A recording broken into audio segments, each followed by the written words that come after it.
El Banco Central hace política monetaria. Para ello, utiliza la tasa de política monetaria, buscando incidir en las tasas de interés a que los bancos captan ahorros y prestan para el consumo de los hogares y la inversión de las empresas. El objetivo de la política monetaria es mantener la inflación en torno a una meta definida por el Banco Central, logrando la estabilidad de precios y contribuyendo a crear las condiciones para un crecimiento económico sostenido. Banco Central de la República Dominicana, por la estabilidad y el crecimiento. Libre, para poder pagar la uni desde donde esté.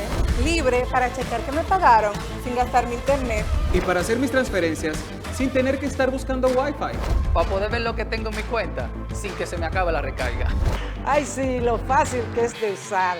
Sí, hemos liberado nuestra app Banreservas del consumo de datos para que aproveches todos sus beneficios tengas o no tengas internet, haya o no Wi-Fi y sin consumir tu recarga. Bájala, úsala y resuelve. App Banreservas, tu banco fuera del banco. Banreservas, el banco de todos los dominicanos.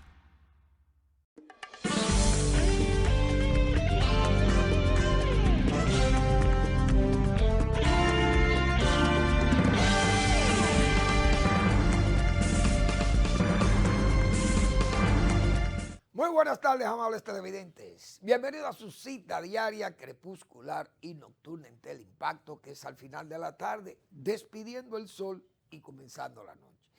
Ponga su caridad en buenas manos. Apoye el Patronato de Lucha contra el Cáncer de Villa González Incorporado. ¿Qué institución? Para usted depositar su caridad en esas manos, manos no pecaminosas, de ancho ánimo, de servicio al prójimo más carenciado, una enfermedad catastrófica como es el cáncer. Apóyelo, 809-443-8010. También el Hogar Escuela Santo Domingo Sabio. Tiene usted la oportunidad de poner su caridad en esas manos, manos de Dios, de la congregación salesiana de la Iglesia Católica que cuida de ella. Institución para formar jóvenes en alto riesgo. Apóyelos también. Avenida Independencia, casi esquina Avenida General Gregorio Luperón, aquí en Santo Domingo. Bueno, voy a iniciar el programa con una nota que uno tiene que saludar. El esfuerzo social, diríamos, de hacer conciencia con los valores de la sociedad y la empresa, pública o privada, tiene que, nuestros valores o vuestros valores, qué sé yo, tienen que ser resaltados para buscar o tratar de conseguir una sociedad más justa, porque la verdad que mucha gente con este asunto de la pandemia ha pasado muchos problemas, porque aunque usted tenga un empleo fijo, pero usted tiene gastos que se incrementan por los problemas de la pandemia, cuidándose de que no venga comprando las mascarillas y las medidas de higiene, y que usted tiene gastos. Señores, y una institución que ha tenido un manejo económico, financiero, un manejo no solamente exitoso desde el punto de vista económico, sino que resalta, pone en sus, diríamos, en su trayecto, en sus proyectos, en su programa, pone el valor social, la parte social de la empresa, que es parte fundamental. El Banco de Reservas tiene una administración realmente especial, porque Samuel Pereira, que yo siempre he dicho que Samuel o Samuelito para sus más íntimos amigos, pero Samuel, que no era un banquero, un joven profesional, abogado, muy bueno, exitoso, y además con un retrato de antepasado, diríamos, profesional y político, pero más profesional, porque hablar de su abuelo, señores, Juan Bautista Rojas y Almanzar, una institución cívica de este país, un repúblico. Yo lo puedo decir porque conocí a don Juan. Pero Samuel se ha destacado como un verdadero hombre de empresa, pero con un criterio social. Señores, el Banco de Reserva siempre se ufanaba de todos sus beneficios. Y se gana un vejigal de dinero, como se dice, porque es una institución que es el Banco del Estado. Pero de esas ganancias no son posibles si no hay una contribución de los empleados, de todos sus empleados. Pero como el banco tiene una buena escala salarial y sus funcionarios de primer, segundo, tercero, cuarto nivel, del nivel que fuere, a nivel funcionarial, el banco tiene muchísimas facilidades que le da a sus ejecutivos, pero hay una base que sustenta el banco, que son esos empleados de menor categoría, porque sus responsabilidades no son tan, diríamos, a nivel de las decisiones de política del banco, pero es gente que contribuye para que el banco funcione bien. ¿Y qué ha hecho Samuel Pereira, el administrador? Justa distribución, justísima distribución de los beneficios, parte de esos beneficios que son tan altos del banco, repartido en bonos, primero en bonos pandemia, para compensar 2.500 empleados de ese nivel, aparte de las bonificaciones por beneficios del banco. Es decir, ese es un esfuerzo social que uno tiene realmente que valorar mucho. Yo felicito al Banco de Reserva, felicito a Samuel Pereira Rojas, porque ha dado prueba de ser un verdadero administrador de la empresa que se llama Banco de Reservas de la República Dominicana, porque eso estimula a los empleados a rendir más, a ser más fieles al banco. Hay que felicitar al Banco de Reserva porque ese es un esfuerzo, repito, escaso en las instituciones públicas, difícil de uno lograr que una institución pública pueda llegar hasta ahí. Ese es un esfuerzo social que particularmente yo, Manuel Fermín, el programa, pero sé que grandes sectores del país valoran eso porque es una distribución justa de lo que ha sido el trabajo de todos, pero compensando a los más, diríamos, a los más, que son los que realmente están en una escala salarial más baja en el banco. Así que yo felicito al Banco de Reserva y felicito al administrador del Banco de Reserva y a su staff, su equipo, sus hombres de despacho, como yo le llamo a esas buenas sugerencias, buenos asesores que tienen los que dirigen y los que mandan. Así que felicidades al banco, felicidades a los empleados y felicidades también a quien tomare la decisión de hacer ese esfuerzo social que es el administrador del Banco de Reserva, Samuel Pereira. Muy bien, Samuelito, siga para adelante, que usted va muy bien ahí. Bueno, a veces hay funcionarios, señores, porque hay funcionarios, fíjense cómo yo destaco ese trabajo de ese funcionario, pero es un funcionario que no tiene aspiraciones políticas, tal vez, o no, nunca ha sido Samuel. Yo no le he conocido intenciones políticas, aunque viene de dos familias verdaderamente políticas de este país. Por los Rojas, porque la familia Rojas, señores, es una familia emblemática de Salcedo. Y los Pereira, dígame usted, los Pereira Ariza, eso es una familia también emblemática de políticos. Entonces, Samuel viene de esa de esa etnia, de dos familias muy políticas, pero no le conozco aspiraciones políticas. Ahora, el director de Proconsumidor es un político, pero este señor quiere destacarse o hacerse el gracioso, digo yo, y querer resaltar su trabajo como con fines de valorizar su nombre político o de que le sea redituable mañana políticamente. Y entonces emprende una serie de campañas yo creo que muchas veces son más mediáticas que reales o efectivas en sí. Y cada vez que hay una actividad, como si actuara como si fuera un sprint, por impulso.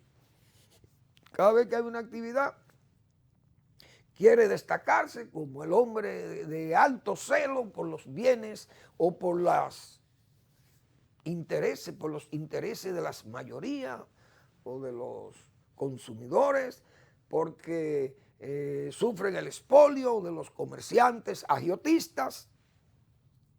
Y lo hemos visto en diferentes campañas, pero uno como que esas cosas no llegan. Yo recuerdo con el ron, pero la policía tuvo que actuar con dureza y la misma fiscalía y actuar contra los traficantes de ron adulterado y todo eso, salud pública, policía, Fuerzas Armadas, DNI, me imagino todas esas instituciones contribuyeron a la Dirección General de Impuestos Internos. Ahora es con los juguetes, que va a vigilar los precios de los juguetes. ¿Sabe uno que todo eso no es más que una tramulla para eso que yo estoy diciendo? Para buscarse el espacio de que su nombre suene como un hombre preocupado por los intereses de las mayorías de los consumidores.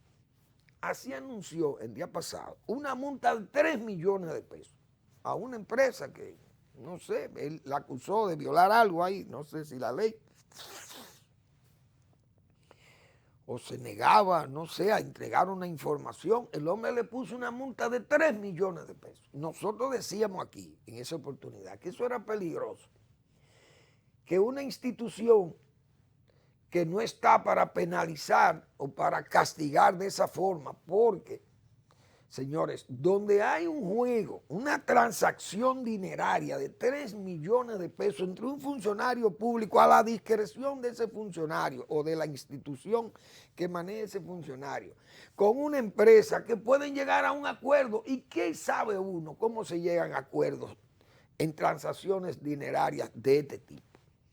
Ponía yo el ejemplo de la Corporación Dominicana de Electricidad, cuando la corporación manejaba aquella dirección comercial.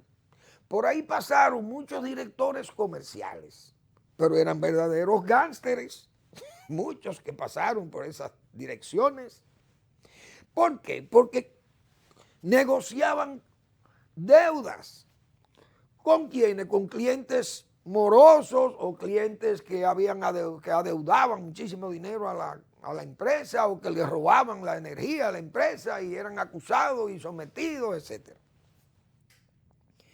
Entonces eso se prestaba muchas veces para esas transacciones oscuras, y muchos salieron ricos de ahí que hoy andan por ahí silbando como hombres muy serios de la patria. Pasaron por esos cargos de la CDE, donde se negociaron muchas cosas feas en este país. Entonces yo ponía ese ejemplo como para llamar la atención de que Proconsumidor es una institución como que no debiera andar en esos pasos punitivos, porque eso puede traer consecuencias peligrosas para el buen desempeño de ese cargo, porque se presta entonces a esas transacciones y eso puede terminar en cosas muy oscuras, en negociaciones, en transacciones entre las partes, que no debe ser tratado. Eso lo debe tratar un juez, con fiscales, qué sé yo, que tengan que ver con esas cosas, y que entonces un juez que uno sepa que va a valorar con seriedad, sin ánimo de lucro y esas cosas, un fiscal serio, y ahora que estamos viendo una gestión fiscal más íntegra, más responsable. Entonces esas cosas como que le dan a uno nos dan cierta duda de que puedan ser realmente serias. Entonces lo que se busca es proyectarse políticamente como un funcionario que fue celoso de los bienes públicos y de las mayorías. Vamos a la pausa.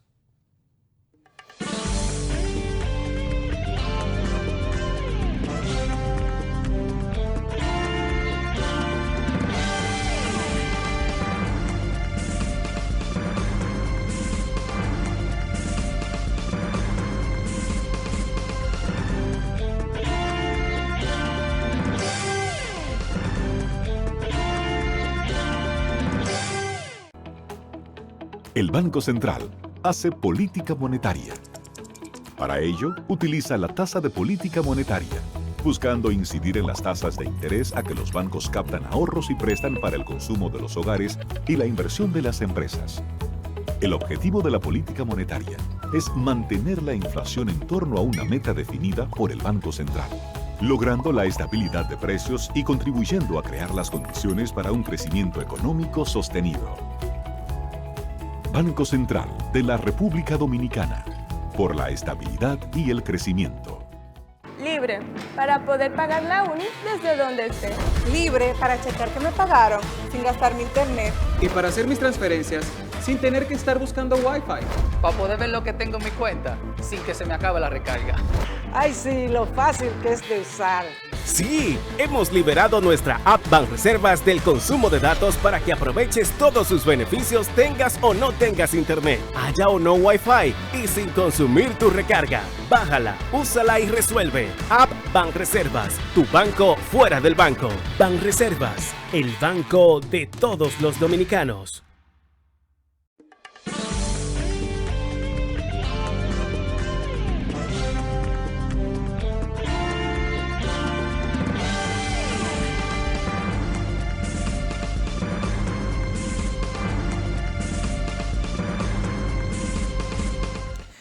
Bueno, hay ecos todavía de la decisión del presidente con las pensiones o la nivelación de las pensiones a los empleados de menor nivel que quedaron pensionados con montos muy bajos de pensiones, principalmente obreros, esos obreros de la caña y todas esas cosas, y aquellos obreros que eran pensionados del Seguro Social, unas pensiones misérrimas, realmente penosas. Y esa nivelación es un gesto que uno tiene que apoyarlo, porque no hay duda de ello que es un acto de justicia. Porque con las pensiones, señores, de esas pensiones del Seguro Social eso no se podía llamar pensiones, eso se le podía llamar, sería como ayudas, algo así. Pero hablar del término pensión, eso como que es muy sagrado, como para tantos obreros que murieron humillados por la miseria, la pobreza, atrapados en las garras del tugurio, en esa miseria abyecta, pobreza que no deja que uno ni siquiera respire en un ambiente sano, porque es prácticamente en el lodo que se vive. Y así murieron miles de obreros de todas las, no solamente de la caña, porque si quiere poner, se quiere simbolizar la caña, solamente la caña, como porque ahí están los haitianos, pero hubo muchas empresas de Trujillo, señores, no solamente del área cañera, porque las de Corde, y todas esas empresas de Corde, y muchísimas instituciones públicas. Por ejemplo, yo me imagino aquellos pensionados del correo, imagínense ustedes, instituciones como de la ODC y qué sé yo, por poner ejemplos así. Entonces el presidente ha considerado bien que se nivelaran esas pensiones, igualmente a policías, gente con pensiones que no se le puede, eso es un abuso llamarle pensiones a eso. Y eso está bien. Y yo no puedo negar que eso está bien. Ahora, tengo que defender una clase y lo hago cuantas veces tenga que hacerlo y que mis sentimientos me apuren esas dolencias que uno lleva, porque yo no lo digo por mí, porque yo no tengo pensión solicitada al Estado y tengo derecho a pedirla, pero me voy a excluir de eso. Lo hago porque hay 790 agrónomos, ingenieros agrónomos, técnicos agropecuarios, que están pendientes de pensión. El gobierno no ve para allá. Entonces, yo miraba en un video de la televisión, cuando el presidente, en compañía de algunos sindicalistas, que hay que ponerle entrecomillados, porque es un sindicalismo amarillento, digo yo, porque esa gente no tiene sindicatos, pero son sindicalistas. Perdón, y actúan como voceros de todo y de todos. Es algo increíble.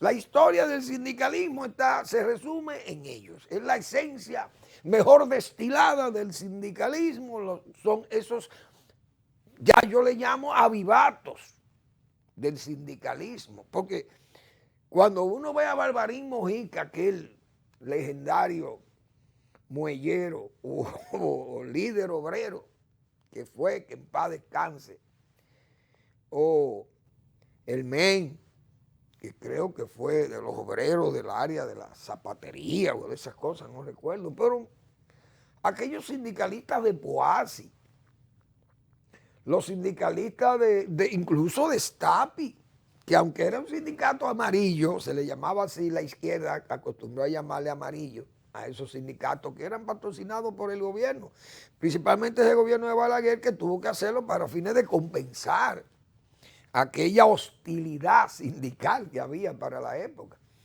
Entonces, pero eran obreros también, obreros de calificaciones muy bajas porque no tenían grandes, pero eran sindicalistas. Era gente que hablaba como sindicalistas, pero vivía como los sindicatos, como los sindicados, como los obreros.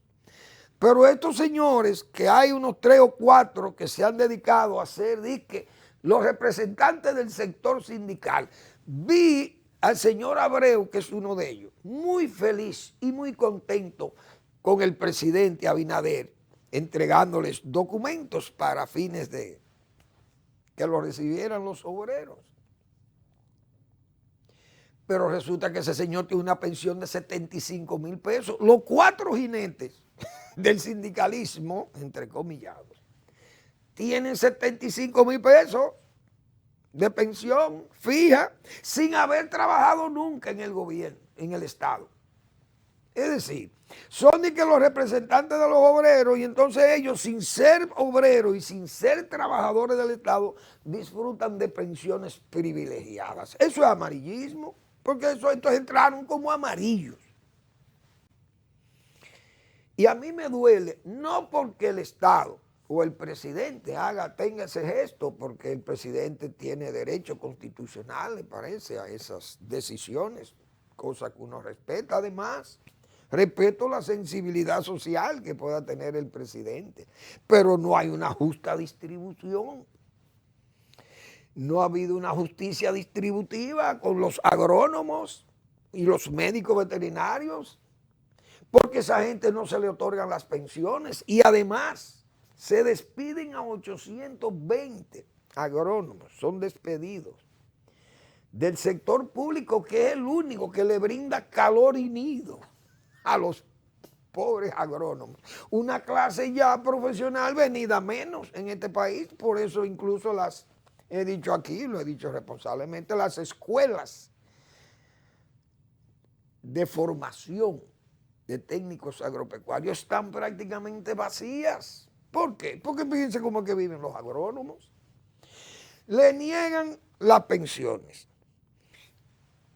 Lo despiden, lo cancelan por asuntos de política, cuando los técnicos debieran ser, eso debiera ser sagrado, porque usted se imagina que usted a un técnico tenga que exigirle que esté de acuerdo con un gobierno, que usted no es de ese partido que está en el gobierno y que usted tenga entonces que para usted sobrevivir a ese carguito, a ese sueldito, que usted actúa como un técnico ahí. Usted tenga que ir a hacer reverencia a un partido al que usted no pertenece para preservar ese empleo. Eso es una barbaridad. Entonces yo creo que el presidente debe parar y hacer un acto de reflexión y de justicia y tomar en cuenta a estos técnicos, y así habrán de otras profesiones que andan por ahí, bioanalistas, enfermeras, porque hasta los médicos han conseguido, pero las enfermeras viven a cada rato, viven gritando por justos salarios, justas pensiones.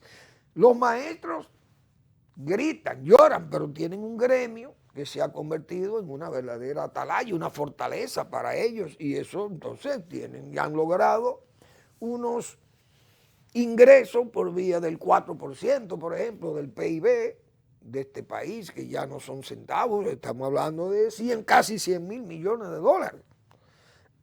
Perdón, que con el crecimiento de la economía ahora, ese PIB sube muchísimo. Entonces, esos sectores han logrado buenos balances salariales, igual que los médicos también, pero sin embargo las enfermeras y el personal paramédico anda ahí, como dicen vulgarmente o en lenguaje coloquial, jalando aire. A cada rato veo los enfermeros, pero además la despiden igual que los agrónomos. Entonces esas son dos clases que están como aquí venida menos, enfermeras y agrónomos. Poco valor profesional se le reconoce a esa gente, pero yo creo, con toda honestidad, que ambas clases, incluyendo a los veterinarios, pueden mostrar sus resultados, su trabajo, porque el campo dominicano aún rezagado como está, y probablemente parte de ese problema sea porque no tiene ni siquiera técnicos. Yo he denunciado aquí el caso, por ejemplo, de un director regional en La Vega, un hombre que apenas un agricultor empírico, conoce de las cosas empíricas, muy limitado su ambiente, pero no tiene un criterio técnico de lo que es la profesión de agrónomo o lo que es el método científico para poder razonar, enjuiciar las acciones que tenga que tomar allí, las decisiones técnicas. Entonces, ese señor lo nombran allí director regional, óigame, en una de las principales regionales del Ministerio de Agricultura. Y ese señor es el jefe de los agrónomos. ¿Qué explicación tiene eso? Aquí yo dije, y ya me tomo este tema, que no pensaba ampliarlo tanto, pero ya me lo tengo que tomar porque es inicio de un año.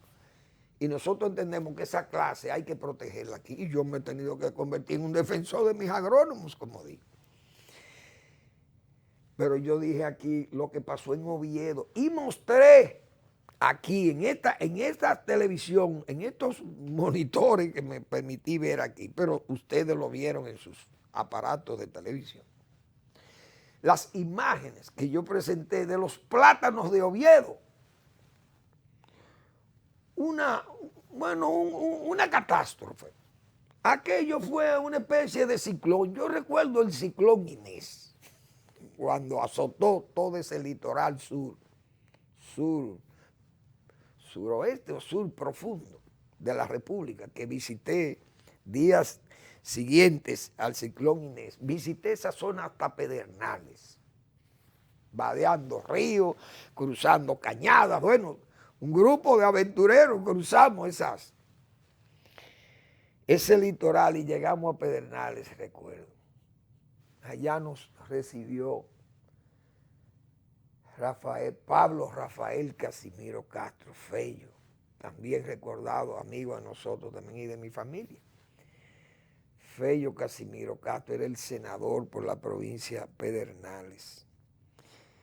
Y recuerdo cómo quedaron esos bosques peleados, abatidos, esos bosques incluso de árboles centenarios y de árboles como los guayacanes sureños, aquellos árboles que se usaban incluso para las traviesas de los ferrocarriles, de los ingenios azucareros. Y esos bosques quedaron totalmente destruidos. Este proyecto de Oviedo, sin haber pasado un ciclón, un huracán por allí, todo aquello destruido, sistema de riego, dañado, perdido, el canal Nizaíto construido por Balaguer, que aunque no tenga retorno económico, pero Balaguer lo anunció y lo dijo, que era un trabajo, que era una construcción social, su aporte era social para el desarrollo económico de la zona, pero que no tenía retorno económico esa obra. Todo aquello se fue a pique y eso da pena y vergüenza. ¿Por qué? Porque el ingeniero agrónomo que estaba ahí, al frente de ese proyecto administrado, fue cancelado y sustituido por un maestro de escuela. Es decir, esos han sido los ejemplos que nos ha dado el PRM gobernando el sector agropecuario. Entonces eso es una verdadera pena, que el sector agropecuario está rezagado, ya ni siquiera aparece en el IMAE, en ese índice mensual de actividad económica que el Banco Central nos sirve todos los meses para ver el comportamiento de cada uno de estos sectores productivos. El sector agropecuario ya ni aparece por su bajo aporte a la riqueza nacional. Pero sigue siendo un sector importante porque genera muchísima riqueza, alimentos que están ahí. Y no solamente alimentos, porque se exporta tabaco, que no es alimento, y se genera riqueza por la exportación de tabaco. Pero es un sector que ha estado rezagado porque no tiene la infraestructura rural muy mala y muy baja, muy descuidada. Aquí el único gobierno que hizo una infraestructura rural apreciable fue Balaguer. Hizo los caminos vecinales, hizo los caminos productivos, hizo los canales de riego, hizo las presas, los acueductos rurales, acueductos múltiples rurales y urbanos. Es decir, si hay un gobierno que hizo infraestructura, escuelas, clínicas rurales, fue el gobierno de Balaguer, la infraestructura rural. Pero la infraestructura rural hoy está en situaciones muy deprimentes, muy caídas, porque el gasto público agropecuario es malo. Primero, de poco monto, y segundo, dirigido en forma directa a gastos directos. Pero hay una inversión como esa, la infraestructura, la tecnología, la fitosanitarias, las medidas o las normas fitosanitarias que tienen que velarse por ellas, la calidad de las simientes, de la semilla y los materiales vegetativos de siembra. O sea, son tanto las limitantes, las limitaciones que tiene el sector, que uno tiene que admitir que es un sector que está rezagado. Así como se hieren en esas montañas, que hay que cuidar hasta el medio ambiente, pero se ven esas montañas, hoy todavía se ven algunas bonitas, pero ya comienzan a verse agredidas, como yo he señalado aquí, por asunto de la minería de cielo abierto, o por el descontrol del bosque, el mal manejo silvicultural, sea los cortes de árboles, de maderables, etc. ¿Y qué han hecho? Han usado los pequeños valles intramontanos para la producción de alimentos, para la riqueza de algunos, pero para un daño que puede convertir la República Dominicana de esos bellos, diríamos, esos bellos promontorios de nuestras montañas, nuestro sistema orográfico, convertido en un verdadero secarral a la República Dominicana de mañana. Vamos a la pausa.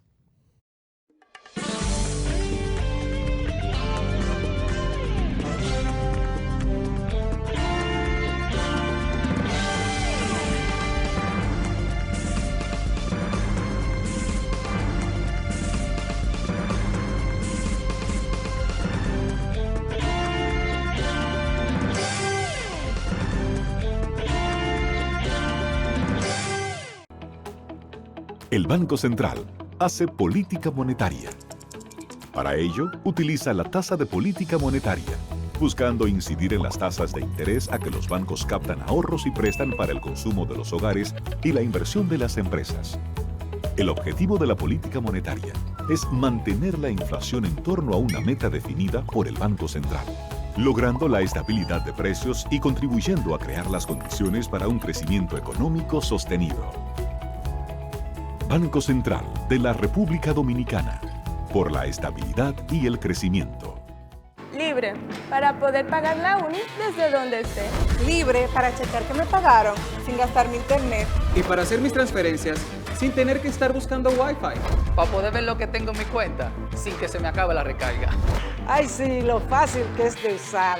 Sí, hemos liberado nuestra app Banreservas del consumo de datos para que aproveches todos sus beneficios tengas o no tengas internet, haya o no Wi-Fi y sin consumir tu recarga. Bájala, úsala y resuelve. App Banreservas, tu banco fuera del banco. Banreservas, el banco de todos los dominicanos.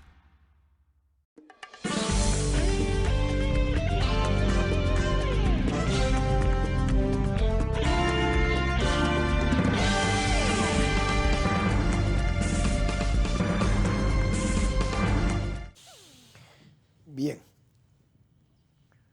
uno observa algunas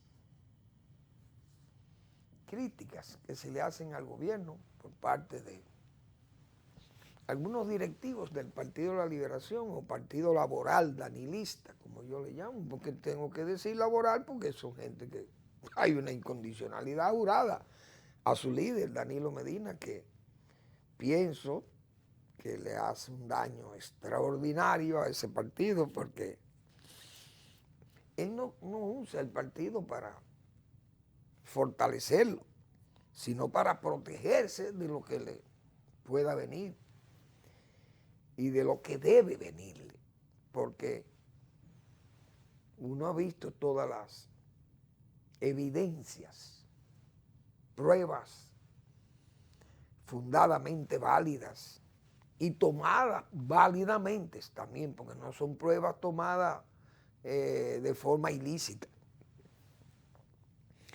y que demuestran sus complicidades en estos daños al Estado que se han venido ventilando ya en estas medidas de coerción, pero bien. Pero vienen haciendo unos señalamientos como propios de gente que anda como turbada y bueno, y hablan de que el gobierno no le ha puesto atención a la pandemia. Se puede decir que el gobierno no ha tenido las restricciones, las debilitó o prácticamente las suprimió porque tal vez se le puede decir que se han dormido, como se dice, en sus laureles, pero era previsible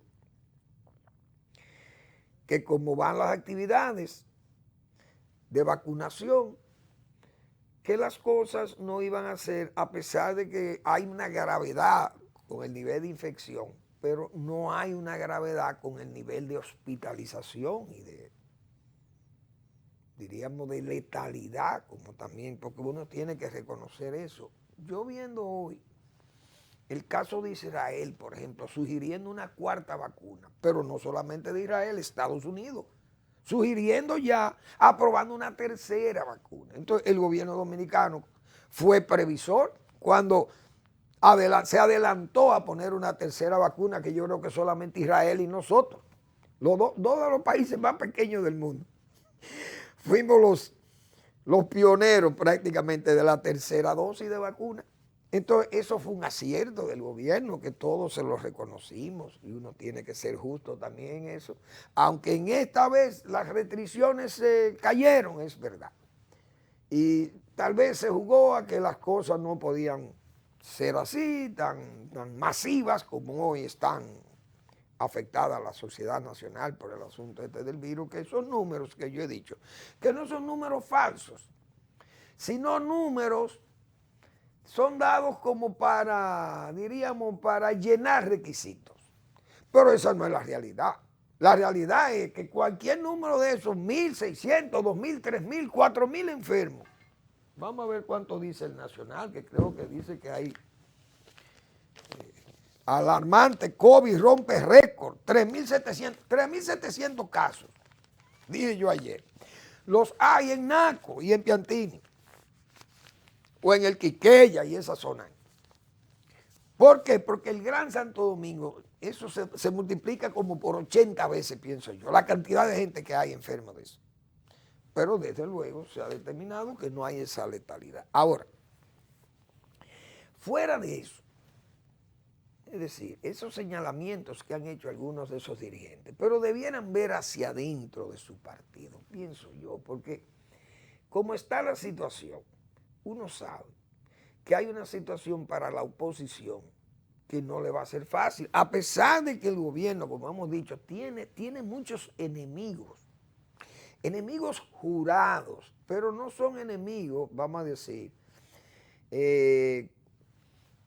creados como por una oposición o por deficiencia del propio gobierno, sino que son cosas que son una especie como de, no son señuelos, es lo que yo quiero decir, no son señuelos puestos ahí como para perder el gobierno, las funciones o a los funcionarios del gobierno, para que se desvíen o qué sé yo, no.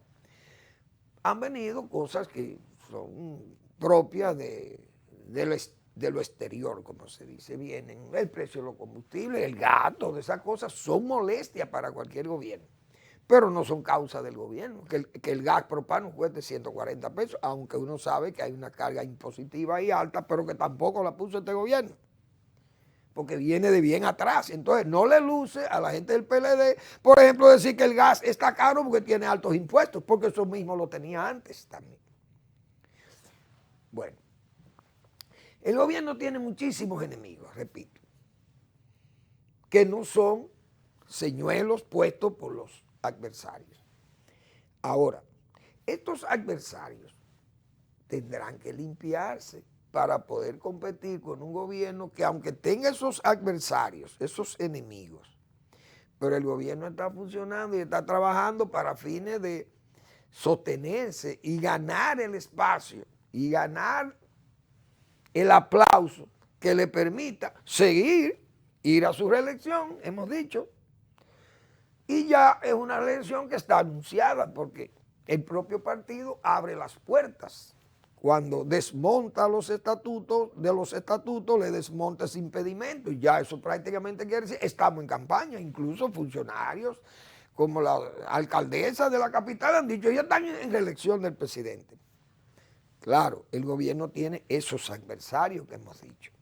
La misma corrupción que está frenada, pero eso tiene a colarse, tiene sus endijas por donde salen hechos corruptos y que cuando viene a ver el gobierno se descuida y se le crea un escándalo. Incluso vimos ese caso de Pedro Brán, que doña Milagros, la directora de ética gubernamental, fue muy expeditiva con el caso de Higüey. Pero ¿qué pasaba con el caso de Higüey? Que yo decía, aquel regidor imprudentísimo, que señaló muchísimo, habló muchísimo disparate ahí, muchísimo ditirambos. Un hombre disparatado totalmente. Se le fue la lengua, del lenguado, y dijo un disparate. Doña Milagros, decía yo esa vez, parece que dijo, ¿de quién es ese regidor? Ah, de la Fuerza Nacional Progresista. Y le hizo prácticamente una advertencia sumarísima a ese regidor, que casi el hombre cae preso, como se dice. Doña Milagro fue muy efectiva. Pero hay otros casos que doña Milagro ha sido de vista muy pesada. Ese caso de Pedro Brán es un caso que ya doña Milagro debió estar en Pedro Brán investigando o mandar una comisión allí y elaborar algún informe, cosa que la fiscalía pueda ir tal vez con más detalles. Pero no se mueve nada. Pero resulta que el síndico acusado por corrupto, por los mismos concejales, es un hombre del PRM. Esas cosas también debilitan al gobierno. Y ahorita viene y se cuela en la corrupto y sigue la corrupción, entonces la gente pierde el encanto del gobierno. Igualmente, con este asunto de los juicios, los pulpos, por ejemplo, pasan el tiempo de la coerción, 18 meses preso esta gente. Se abre el juicio, ya un juicio formal, de fondo. Esa gente no va a permanecer preso, me imagino yo, que el juez dirá, bueno, mire, ustedes pueden estar en la casa porque ya todas las pruebas están recogidas, ya no se admiten más pruebas, todas estas pruebas están aquí, o las supuestas o pretensas pruebas que ha presentado el Ministerio Público con este que se le va a juzgar. No sé si el proceso permite llevar nuevas pruebas, no lo sé, pues yo soy un profano en esto. Ahora esa gente que pase, por ejemplo, como el caso de Brecht. Señores, yo recuerdo que a Ángel Rondón, mi amigo Ángel Rondón, la maldad de muchísima gente que le tiene envidia y resentimientos con Ángel Rondón, sacaron imágenes de Ángel Rondón con su familia en un bote, una lanchita, un botecito pequeño, pero iba su familia, parece que iban de excursión, no sé si era por la Romana o en Higüey, que es su provincia, fueron para la Saona o Valladolid, qué sé yo, por dónde podía ser. Y esa imagen que era vieja antes, pero mucho antes de lo que era el proceso de Odebrecht, Ángel Rondón iba con su señora y eso lo quisieron pintar como que Ángel Rondón iba cargado de mujeres disfrutando del dinero de Odebrecht y que andaba mientras no estaba preso. Oigan por dónde iban las cosas. Entonces yo me imagino estos pulpos, imagínense que estén fuera en sus casas y que un pulpo de estos, o el pulpo mayor, aparezca en la marina de Romana o en la marina de, qué sé yo, de Punta Cana, paseando un yate, pero él tiene que ir al proceso que se esté ventilando donde fuere y que esa gente esté en su, qué sé yo, no en arresto, sino presentándose al juicio hasta que se le declare culpables o inocentes. ¿Ustedes creen que este pueblo va a asimilar que una gente acusada de robarse 4.000 millones de pesos al Estado puede estar libre esperando que se juzgue? Eso se lleva años, juzgar a esta gente. Pero eso se desgasta y el gobierno entonces que exhibe eso como fortaleza, esas debilidades se van a tener que exhibir como debilidades en sí. O sea, el proceso mismo le facilita esa debilidad al gobierno. Y entonces la oposición aparece y comienzan, como se dice vulgarmente, a enchinchar a este pueblo y hacerle creer a este pueblo que esa gente le va a pasar como a los de Odebrecht. Y se va la popularidad de Luis Abinader al suelo. Así de sencillo, porque uno tiene que pensar en el pollo y en el mosquillo, como se dice. Ahora, la oposición, que la representa también la fuerza del pueblo. La fuerza del pueblo tiene una imagen limpia hasta ahora. Nadie ha acusado a nadie allí. Uno sabe que hubo actos de corrupción en el gobierno de Leonel Fernández.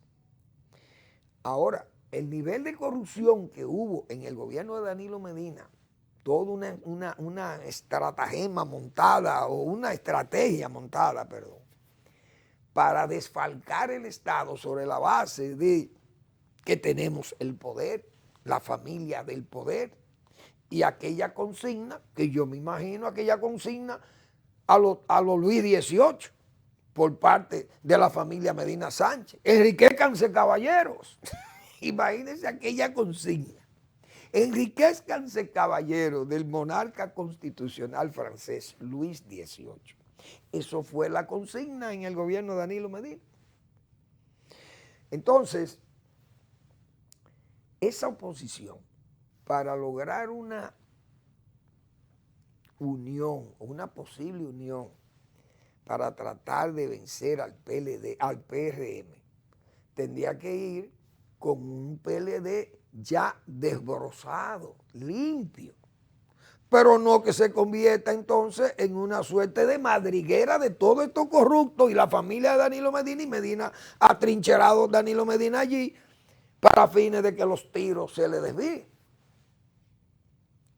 Eso no va a ser, eso no sería posible, aliar la mala fe y la astucia de Danilo Medina con la bondad o la buena fe de Leonel Fernández. Eso va a ser difícil.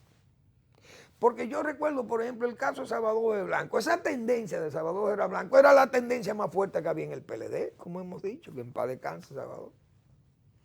Pero esa tendencia, con la desgracia de Salvador de Blanco, se fue a pique y desapareció del PRD. Igual que la tendencia de Antonio Guzmán. Pero la de don Antonio fue víctima de su suicidio. Entonces se parte esa tendencia en total acefalía, que incluso no la pudo ni siquiera asimilar el licenciado Jacobo Magluta, que en paz descanse también, no la pudo asimilar. Y esa tendencia desapareció por acefalía. La de Salvador de Blanco por las consecuencias de su juicio. Y se salvó el PRD por el liderazgo de José Francisco Peña Gómez, que logró apartar eso. Pero si Danilo Medina no sale de ese entorno y tiene ese vicio contaminador, toda esa astucia y esa mala fe se alían para fines de hacer imposible la limpieza de ese, todavía que termine de limpiarse ese trapiche. No es verdad que eso está en capacidad de unirse, esas fuerzas se pueden unir, porque ¿quién cree en una alianza así? Es imposible. Ahora, el PRM, que es el presidente, tiene su fortaleza, pero tiene sus debilidades en todas esas cosas que nosotros hemos venido señalando, que su fortaleza es los juicios, e incluso el comportamiento de la economía, pero hay una situación de inflación que preocupa, no hay duda de ello, y que las mismas autoridades saben que es preocupante y que hay que tratar de que esa inflación sea dominada, que se pueda llevar a niveles manejables, y entonces la situación política podría verse hasta complicada. Pero si surgieren, por ejemplo, situaciones que no es posible ver esa limpieza, quitar esa maleza, esa tupida y crecida maleza del PLD, el gobierno va, como dicen, caminando solo, porque hay una oposición dividida. Yo decía, cuando se iniciaron esos juicios contra los pulpos y los corales y la medusa y todo eso, nosotros señalamos que si esos juicios no llegaban a Danilo Medina y que tenían todos los mecanismos, porque ahí hay una querella que hemos dicho que algún rango superior la tiene detenida, o la irresponsabilidad de participación charlatana, que ha sido tan exigente, y que vemos una joven ahí que exhibe una ansiedad porque las cosas sean bien. Pero usted tiene ese expediente muerto, parado, no muerto, en latencia, parado, y no lo quieren abrir contra Salvador de Blanco. ¿Por qué? Porque el propio presidente Abinader o el gobierno o el PRM tal vez son partidarios de que, manteniendo a Danilo, no perseguido a Danilo Medina, se queda dirigiendo ese pulpo que le queda al PLD ahí, o dirigiendo ese trapiche. Pero si a Danilo Medina se le abre juicio, el PLD se disminuye a su mínima expresión y se fortalece más la figura y el partido de Leonel Fernández.